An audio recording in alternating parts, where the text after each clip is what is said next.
Hello everyone, we are Team Knowledge and we have proposed a solution of the problem statement identifying taxonomy and assessing biodiversity from eDNA datasets. First of all, let's understand what is eDNA. eDNA are nothing but environmental DNA or genetic material that are shared by organisms in the biodiversity ecosystem.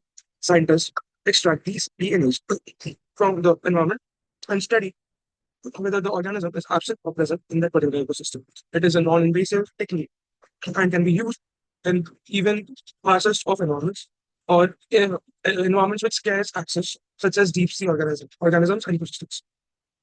Let's talk about the solution. Our solution would implement a robust mechanism which would consist of a hybrid model using the traditional approach of indexing along with a new solution using AI-driven machine learning and deep learning training models together. How would we approach it? First, the researcher logs into the deep sea DNA analysis and is prompted to upload raw sequencing files that are FASTA along with sample metadata like location, date, depth, etc. We could see that you're right.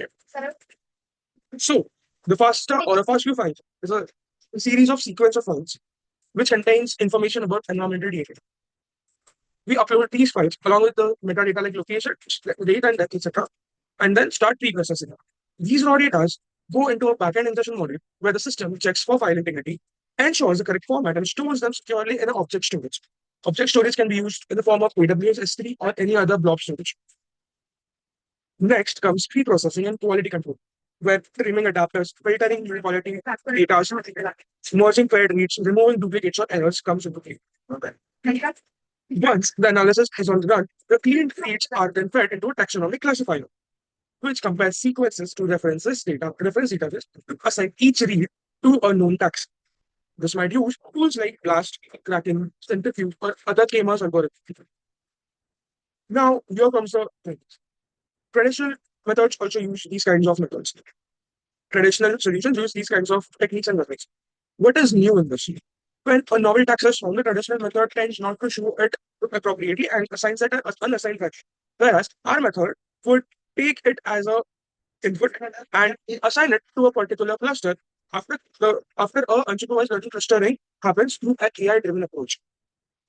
This allows us to have an estimate of how closely related that particular eDNA is to a particular existing DNA or existing cluster or an existing taxonomy ecosystem. Once we have a taxa abundance table that has how many reads maps each taxons, we apply ecological and statistical analysis, computing diversity indices, comparing samples, and doing ordinations on clustering to see relationships among samples. The results are then visualized via interactive dashboards, heat maps, phylogenetic trees, maps of sampling sites, etc. Users can explore, filter, zoom, and export data. As you can see right here, the species abundance can be experienced in this. A particular species can be related to Theropoda, Cynthia, Mollusca, or even via novel cluster A, via novel cluster B, or via Archaeopteryx. We have a complete confidence report right here. And let's move forward. Finally, this site delivers the final report, which can be downloaded using CSV, PSV, Excel, PDF, JSON, or even we can email and the user can revisit results at any time. Behind the scenes, there may be orchestrations, example, using a job queue, serverless functions, or a workflow manager like Nextflow or Snakely to manage the pipeline execution in scalable computing environments. Thank you so much. That's it.